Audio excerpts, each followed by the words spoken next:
मैं महान ईश्वरों का भी ईश्वर हूं, ये कृपा करके बता रहे हैं। समस्त भूतों का, समस्त ईश्वरों का भी ईश्वर हूं। भगवान वृंदावन बिहारी लाल की एक अंश से नारायण भगवान का प्रादुर्भाव होता है। गर्ग संहिता में पढ़ना, एक सखी प्रकट होती है, 4 मुख वाले ब्रह्मा, 100 मुख वाले, 1000 मुख वाले ब्रह्मा, ऐसे ब्रह्मा की पंक्ति लाइन लगी हुई है। 4 भुजा वाले नारायण, सहस्त्र भुजा वाले नारायण। वो सखी पूछती, तुम किस ब्रह्मांड के ब्रह्मा हो, क्या सूचना दूं श्री भगवान को? कौन से ब्रह्मा हो तुम, कौन से नारायण हो? अब आपको लगता है एक ही नारायण, एक ही ब्रह्मा है। अनंत ब्रह्मांड, अनंत ब्रह्मांडों के अधीश्वर किससे प्रकट है? प्रभु बिहारी विहारी जो, ये श्रीमद् भागवत में व्यास भगवान कह रहे हैं कि सब भगवान के अंश से, पर भगवान श्री कृष्ण पूर्ण परमात्मा, पूर्ण भगवान कह रहे हैं। बड़ी कृपा करके भगवान अवतार लेते हैं। ये दुष्टों को मारना भगवान के लिए कोई बात नहीं। एक संकल्प करते हैं तो सृजन पालन लीला उसी संकल्प से चलती रहती है। अनंत ब्रह्मांडों का सृजन निमेष में, उनके लिए बोले कंस को मारने के लिए भगवान का अवतार है, रावण को मारने के लिए भगवान, जिनकी एक इच्छा मात्र, एको हम बहुश्याम। कैसे कैसे ये जो नहीं जानते हैं वो भगवान श्री कृष्ण को ऐसा कहने लगते। 5 किलो का एक बांट लीजिए और ऐसे अंगुली में रखिए, देखो कितने घंटे रख सकते हो? 7 दिन 7 रात 5 किलो का बांट रख के दिखाओ। 21 किलोमीटर में फैले हुए गिरिराज जी को हमारे सरकार 7 वर्ष की अवस्था, 7 दिन 7 रात, ऐसे कहीं भगवान की समानता कर सकते हो? उनकी बाल लीला देखो। अभी 6वां दिन है, छठी का दिन है, उत्सव मनाया जा रहा है। देवता कांपते हैं जिससे ऐसी बलशाली है पूतना। कंस के आग्रह से वायु हुई थी, उसको सेवा मिली थी ब्रजमंडल में, जितने 10 दिन के अंदर प्रकट हुए बालक है सब मार दिए जाए। बड़ा उत्सव बाबा के दरबार में मच रहा था, लाला का छठी उत्सव मनाया जा रहा, सब ब्रजवासी। तो भगवान ने सोचा ये और किसी के घर जाएगी तो हमारे सखाओं को बाधा पहुंचाएगी। उसके मन में एकदम प्रेरणा हुई कि ये सब उत्सव मनाने जाते हैं, जिसका पहले उसी को मारे, फिर अन्य सबको। सीधे वाह जी, इतना सुंदर रूप रखा कि मैया यशोदा और रोहिणी मैया ने तो समझा कि साक्षात लक्ष्मी जी पधारी है अपने प्रीतम के दर्शन करने के लिए। साविस्तम ऐसा सुंदर रूप, नूपुरों की झनकार करती है, अंदर प्रवेश कर रही। किसी की हिम्मत नहीं कि पूछ ले तुम कौन हो, कहां से आए हो, सब रास्ता देते चले जाए। शायद अगर पूछती, रोकती तो कुछ राक्षसी पना दिखाती, पर अवसर ही नहीं मिला। सामने देखा पालने में अनंत ब्रह्मांडों का पालन करने वाला छोटे छोटे चरणारविंद से खेल रहे, उठा लिया अपने स्तन का पान। छठी का दिन है, ऐसी महाबली पूतना, महान सामर्थ्य, देवता कांपते हैं। 6 कोस में उसका शरीर गिरा था, 6 कोस। ब्रजवासी जैसे कोई बड़ा पेड़ नहीं, जैसे कई ब्रजवासी लग करके ऐसे कुल्हाड़ से काट काट के उसके शरीर, और दिव्य सुगंध निकल रही, क्योंकि भगवान का स्पर्श हुआ, भगवान ने स्तन, और उसको जो मैया यशोदा को गति, वो उसको गति। कर सकते हो? कैसे तुम तुलना कर सकते हो? कोई 1000-2000 गोपी नहीं है, यूथ की यूथ गोपियां हैं, और सबके पार्श्व में श्री कृष्ण है, सबके गलबहियां दिए हुए श्री कृष्ण हैं। अगर हम कहा जाए तो गणना ही नहीं कर सकते कितनी गोपी जन, यूथ की यूथ गोपियां हैं। वेद की ऋचाएं, दंडकारण्य के महर्षि, मिथिला कितनी कितनी गोपिकाओं के विभाग का शास्त्रों में वर्णन। और जब रास हो रहा है तो हर गोपी के पास श्री कृष्ण है। मनुष्य हर गोपी की बाहु में अनंत ब्रह्मांडों के स्वामी श्री कृष्ण है। सबको अनुभव हो रहा है मेरे पार्श्व में मेरे प्रीतम विराजमान। अनुभव नहीं है साथ, कहां कितना उनकी लीलाओं को धैर्य से सुनो, तुम्हारी बुद्धि पवित्र होगी तो समझ में आने लगेगा। प्रकृतिम स्वामधिष्ठाय संभवामि, भगवान प्रकृति को अधीन करके प्रकट होते हैं। हम सब प्रकृति के अधीन होकर पैदा होते हैं। सामान्य प्राणी प्रकृति के परवश होकर जन्म लेता है, प्रकृति के आश्रित होकर कर्म करता है। भगवान परम स्वतंत्र हैं, वो प्रकृति की अध्यक्षता में प्रकट होते हैं। मूढ़ लोग प्रभु के अवतार के रहस्य को न जानकर, प्रभु को मनुष्य शरीर मानकर धारणा क्या बनी हुई है, क्या बनी है?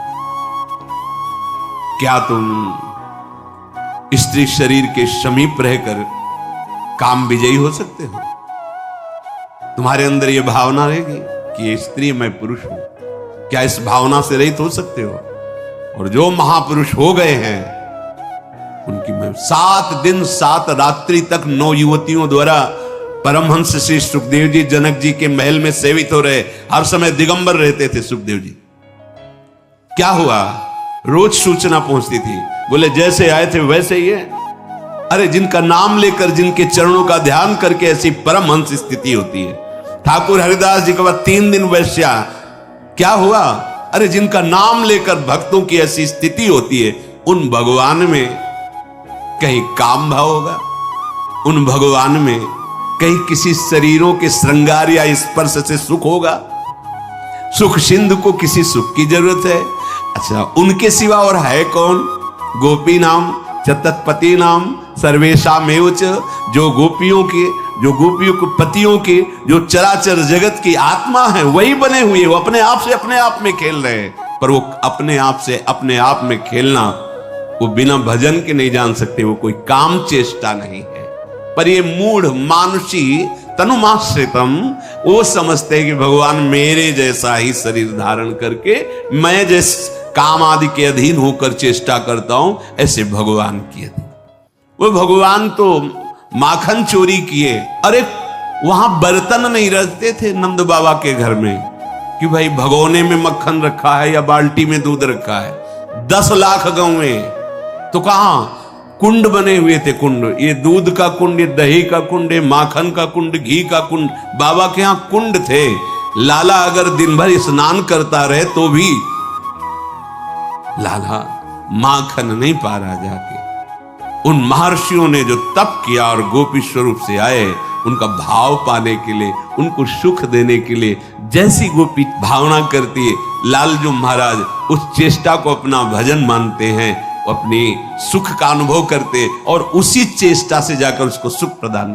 काश ऐसा होता, लाला ऐसे करता, ऐसा करता, वैसे ठाकुर ये यथा माम प्रपद्यन्ते तास्तथैव भजाम्य हम। ये जो मूढ़ पुरुष हैं, ये नहीं जानते कि अनंत ब्रह्मांडों के उत्पन्न, पालन और लीन करने की सत्ता इन्हीं से स्फूर्ति होती है। वो अवहेलना करते हैं प्रभु की। नहीं सुनना चाहिए ऐसे लोगों की बातें, नहीं मानना चाहिए।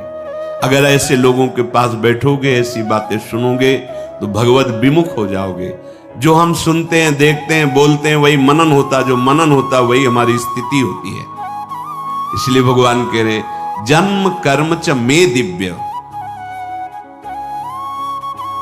भगवान के जन्म कर्म दिव्य हैं, हमारे पार्थिव हैं। भगवान जन्म मृत्यु से सर्वथा अतीत है। वैसे जो भगवान के स्वरूप का वर्णन है, भगवान ही कह रहे हैं मैं अजन्मा हूं, मां के गर्भ में नहीं जाते भगवान। जैसे देवकी मैया या कौशल्या मैया अनुभव होता है, ना होने पर कितना नानात्व का अनुभव हो रहा है। अरे एक स्वप्न में देख लो, न कोई वस्तु होती, न व्यक्ति होता है, न कोई प्रिय होता, न कोई अप्रिय होता, लेकिन सब कुछ होता है। इस जगत में एक प्रभु के सिवा कुछ नहीं है। देख लो, सब दिखाई दे रहा है, क्या है? ये माया है। उसी भगवान की माया से ऐसा अनुभव होता है, मेरे गर्व है। पर भगवान गर्व से नहीं प्रकट होते, भगवान बाहर प्रकट जहां भी अवतार हुआ देख लीजिए आप। कंस कारागार में भगवान पहले अपने स्वरूप में प्रकट होते हैं, चतुर्भुज परमेश्वरशाली महामहिम स्तवन करते हैं वसुदेव जी देवकी जी। फिर कहते प्रभु आप इस स्वरूप में, आपने कहा था कि मैं आपको आपके वात्सल्य भाव का सुख देने वाला रूप धारण करूंगा। पर प्रभु जब आप वो रूप धारण करेंगे मुझे भय लग रहा है कि कहीं कंस कोई अमंगल ना कर दे। भगवान देखते देखते बालक बन गए। ऐसे ही चक्रवर्ती सम्राट महाराज दशरथ जी के महल में भी कौशल्या जी के सामने भगवान पहले अपने स्वरूप में प्रकट हुए। फिर माता पुनि बोली सोमति डोली तजहु ताते रूपा कीजय शिशु लीला अति प्रीशीला सुसुख परम मनुपा। तो सुनि बचन सुजाना रोदन ठाना वही बालक। ऐसा नहीं हुआ कि भगवान जैसे अपने गर्भ में रहते हैं 9 महीने फिर प्रकट होते, ऐसा नहीं। भगवान प्रकट होते हैं। माता ने स्तवन किया कि आप शिशु लीला का वरदान दिए थे कि आप हमारे ये सौभाग्य कि आप हमारे पुत्र हो, तो आप उसी रूप में आओ। सुनि बचन सुजाना रोदन ठाना वही बालक स्वरूपा। उसी समय भगवान बाल स्वरूप हो जाते हैं।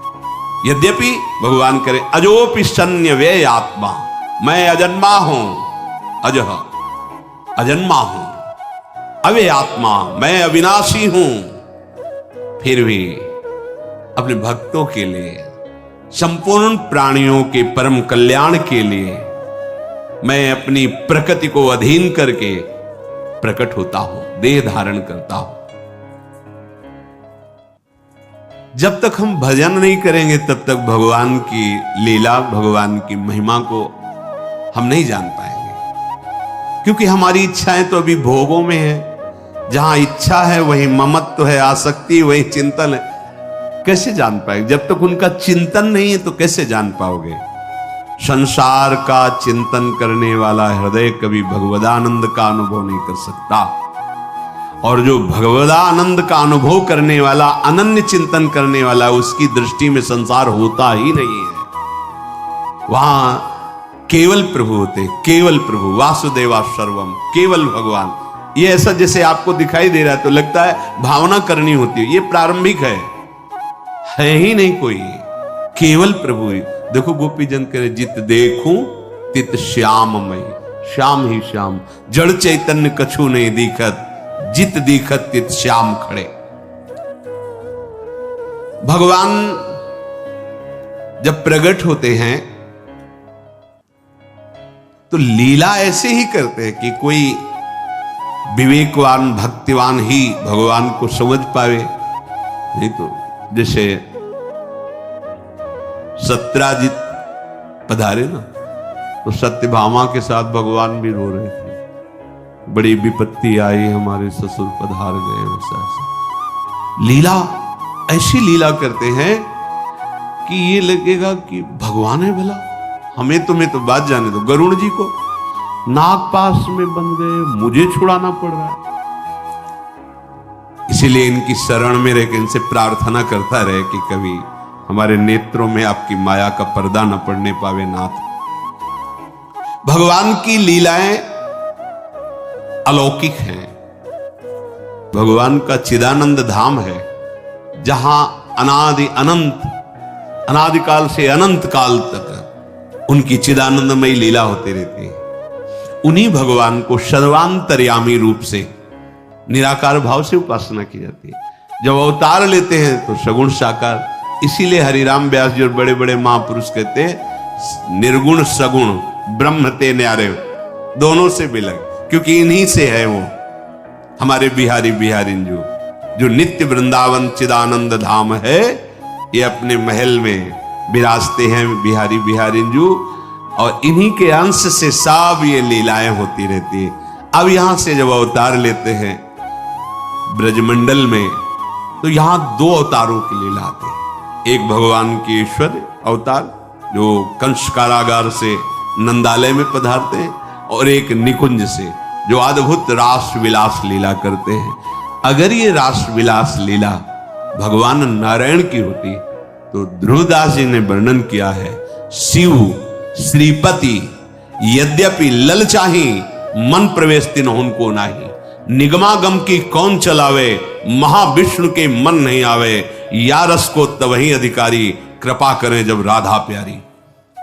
अगर रसिकों की वाणी का आपको परिचय नहीं है तो आप केवल पुराणों से सिद्धांतों से नहीं समझ पाएंगे, क्योंकि उसके आगे जिसे वेद कहता नेति नेति, उसके आगे रसिक जनों ने जो स्वाद लिया है, जो देखा है, वो यहां वेद रसकन की वाणी, श्री वृंदावन धाम इष्ट श्यामा महारानी, तभी आंतरिक रहस्य समझ में आता है।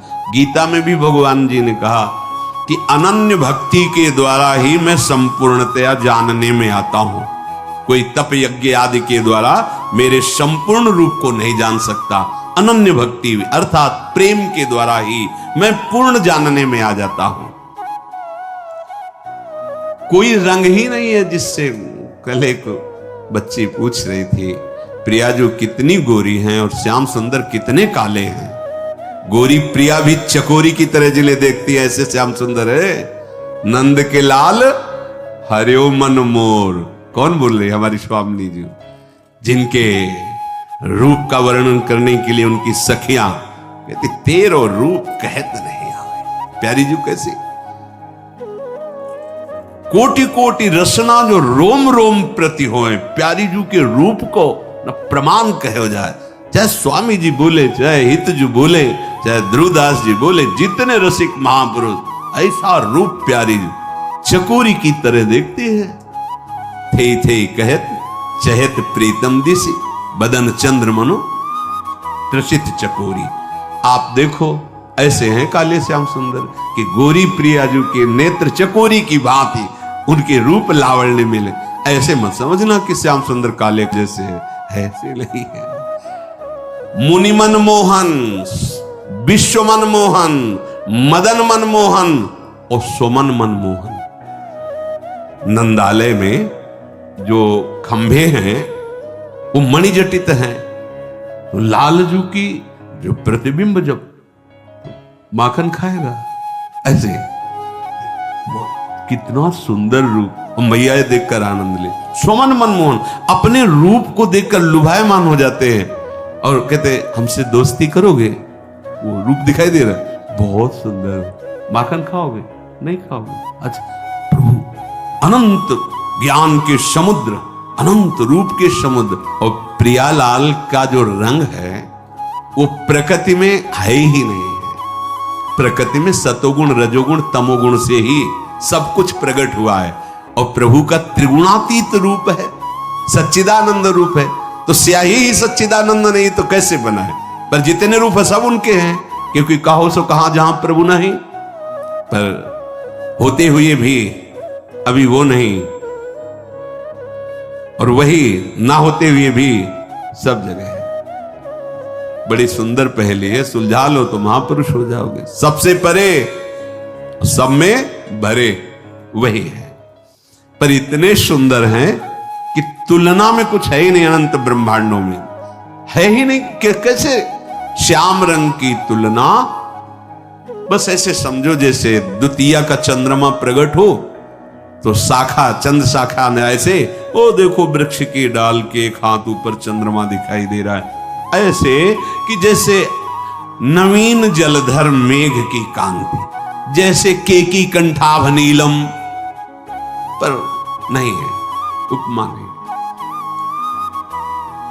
श्याम सुंदर की श्रीअंग कांति की तो बात जाने दो, उनका जो मोर पंख लगा हुआ है ना मुकुट में, मूर्छित हो जाओगे उसकी सुंदरता देख के। मोर है ही नहीं मोर पंख में ऐसा। दोनों अलग अलग करके दर्शन कराए जाते हैं। जब उपासक चिदानंद में दिव्य कांति प्रकट हो रही मोर पंख में के, अरे उनके अंगों की तो बात जाने दो। भगवान शिव जब मुकुंद के चरणारविंद उनके ध्यान में आ जाते हैं ना, तो उन्मत्त होकर तांडव करने लगते हैं। आनंद सिंधु के चरण ब्रह्मानंद में छके हुए मधुसूदन सरस्वती जी महाराज जब इनकी रूप कांति देखते हैं ना, तो कहते कृष्णात् परम किमपि तत्व माम न जाने। अरे होश उड़ जाए, ऐसे ठाकुर है, ऐसी श्याम कांति है जिसकी उपमा ही नहीं है। ऐसा लावण्य लालजू का, रसदात्री प्रियाजू का ऐसा सौंदर्य, ऐसा स्वरूप। यही सुख प्रदान करने के लिए दोनों युगल सरकार अपने अंश से वृषभानु भवन में और नंदालय में प्रकट हुए। तो जो भगवान के जन्म कर्म दिव्य हैं, ये पहले स्वीकार करो। स्वीकृति से ही आपकी अध्यात्म उन्नति होती है। ध्यान रखना, अगर देहाभिमान भाव है तो बड़े से बड़ी साधना कर लो, उसका फल मिलेगा, ब्रह्मलोक तक पहुंच सकते हो, लेकिन जीवन मुक्त नहीं हो सकते, प्रेमी नहीं हो सकते। स्वीकृति, देह स्वीकृति तो ब्रह्मलोक तक जा सकते हो। बड़ी बड़ी साधना, बड़ी बड़ी तपस्या, मैं तपस्वी, मैं साधक, मैं त्यागी, मैं, उसका फल मिलेगा आपको। लेकिन इस मैं का समर्पण जब होता है, तब जो दिव्यता आती है। ये समर्पण कब होता? पहली स्वीकृति हृदय में कि प्रभु हैं, प्रभु दिव्य है, उनकी लीला दिव्य है, उनका नाम त्रिगुणातीत है, उनका धाम त्रिगुणातीत है। किसी की मत सुनो। ये जो नाम की निंदा करते हैं, धाम की अवहेलना करते हैं, नामों में भेद पैदा करते हैं और नाना प्रकार की उपासनाओं में, ये भगवान की माया के द्वारा हमारी परीक्षा हो रही अपनी इष्ट निष्ठा की। किसी की निंदा नहीं करनी, पर अपनी इष्ट निष्ठा की, जो गुरु प्रदत्त नाम धाम रूप लीला। कोई भी ज्ञानी महापुरुष, कोई भी सिद्ध महापुरुष बिना नाम के नहीं है। खूब भ्रमण करके बड़े बड़े ब्रह्मानंद में छके हुए महापुरुषों के संग से बात अनुभव करके, वो भी नाम में ही लगे हुए। अनुभूति हो गई है, पर अपने आत्मस्वरूप प्रभु की सेवा में। हमने तो बड़े महापुरुषों को देखा शालिग्राम भगवान की सेवा करते, ब्रह्मबोध संपन्न महापुरुष। चरणामृत लेना, तुलसी चढ़ाना, प्रणाम, संन्यास, ब्रह्म मार्ग, ब्रह्म की अनुभूति करने वाले। हाँ, अरे सनकादि से बढ़कर कौन है? हरिशरणम हरिशरणम। होश में कलयुग है, जिससे तुम्हारा काम बनेगा उसी को बिगाड़ दिया जाएगा, वही भाव बिगाड़ दिया जाएगा। मत सुनो किसी की बात, मान लो खुद तुम्हारा हृदय कहने लगेगा कि आप सत्य मार्ग में हो। भगवन नाम, भगवत लीला गुण गायन श्रवण और भगवत धाम, ये उपासना के विशेष खंभ हैं। इन्हीं पर प्रेम प्रसाद, प्रेम महल खड़ा होगा और उसी प्रेम महल में प्रिया प्रीतम की लीला में आपका प्रवेश होगा। भगवान कृपा करके अवतार लिए हैं। जो उनके प्रेमी जन हैं उनको सुख प्रदान करने के लिए, जो भूले हुए जन हैं उनको ऐसी लीला जिसका गायन करके, श्रवण करके परम पवित्र हृदय होकर उनकी प्राप्ति कर ले। भगवान की लीला गायन श्रवण से जैसी पवित्रता प्राप्त होती, ऐसे और किसी साधन से नहीं। कि रत्नावती जी ने केवल भगवान की महिमा सुनी, लीला सुनी, महान भागवत भक्त भूप कहकर उनको नाभाजी ने संबोधन किया। मथुरा की ब्राह्मण पत्नियां केवल भगवत चर्चा सुनी, उसके प्रभाव से भगवत साक्षात्कार हुआ।